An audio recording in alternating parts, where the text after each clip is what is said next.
8 Eggs by Christina Peight.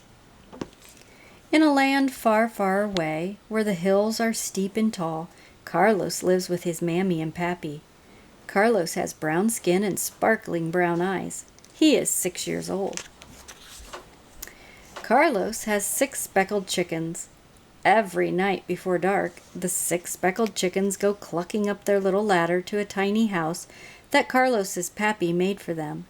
It is Carlos's job to go out at night and close the door so the chickens are safe. In the morning he opens the door. The chickens run down their ladder. They spend all day scratching in the yard and pecking under the coffee bushes as they look for bugs. One day Carlos heard a chicken saying, "Quack, quack, quack, quack, quack, quack." Quietly, Carlos crept behind the house. His brown eyes sparkled. "Where is that chicken?" he asked himself. Away up the steep hill in the coffee patch, he heard the chicken saying, "Caw, caw, caw," again. There it was. Nestled under the coffee bush, the chicken had a nest with 8 eggs. Carefully, Carlos put the eggs into his sombrero. He carried them down the hill to Mammy.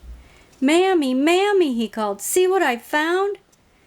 "8 eggs!" Mammy exclaimed. "We must take some to Dona Berta and Don Juan today. It'll be such a treat for their supper." After they ate rice and beans for lunch, Mammy carefully wrapped 4 eggs in a piece of cloth. She pulled the corners together and tied them to make a little bag. Carlos took the bag and away he went. Tramp, tramp, tramp down the ravine. The path was narrow and steep.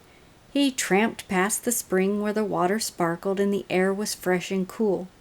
Then he huffed and huffed up the ravine until he came to Dona Berta and Don Juan's tiny house. Dona Berta was sitting on the porch. "Buenas tardes." "Good afternoon, Carlos," she called. "Buenas tardes," Carlos replied. "Mammy sent you a gift so you can have a yummy supper." Dona Berta's wrinkles crinkled into a big smile. "4 eggs, how nice! Gracias!" "Thank you, Carlos." Carlos skipped back down the trail and across the ravine. He tramped up the other side, whistling as he went. Sharing eggs made him happy. Dona Berta took the little bag into her house and carefully hung it on the nail in the mud wall of her kitchen. She would fry 2 of the eggs to eat with their tortillas and beans for supper. Don Juan would be pleased. Dona Berta sat on the porch again. She folded her hands, she bowed her head, and she thanked God for the eggs that Carlos had brought her. The next day, Dona Berta still had 2 eggs left in her little bag, just enough for a yummy meal with Don Juan. That afternoon, Pastor Marcos came to visit. He talked with Don Juan and Dona Berta. He read the Bible to them, and then they prayed. Dona Berta's wrinkled face suddenly crinkled into a big smile. She hobbled to her kitchen and carefully took down the bag with the 2 eggs. She gave them to Pastor Marcos. "Here's a little gift for you." Pastor Marcos took the bag. "Gracias, Dona Berta. Gracias, Don Juan." "Dios la bendiga." "God bless you." "Adios." Goodbye. Pastor Marcos took the eggs home and gave them to his wife.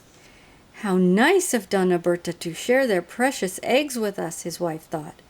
"God bless her for sharing." Soon, a tired Mammy knocked at Pastor Marcos' house. She was carrying her sick little girl. The little girl's eyes did not sparkle. She leaned her head on her Mammy's shoulder. Pastor Marcos' wife talked to the Mammy and the little girl.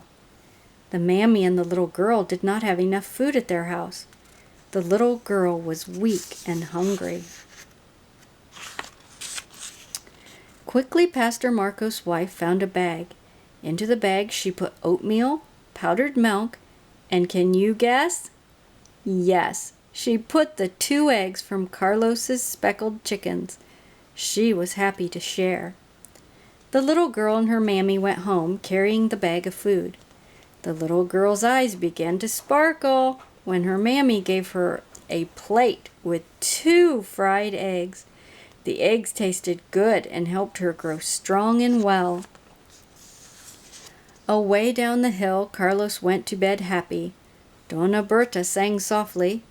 Pastor Marcos and his wife prayed together, and the little girl went to bed with her tummy full. Everyone was happy, and God in heaven was pleased.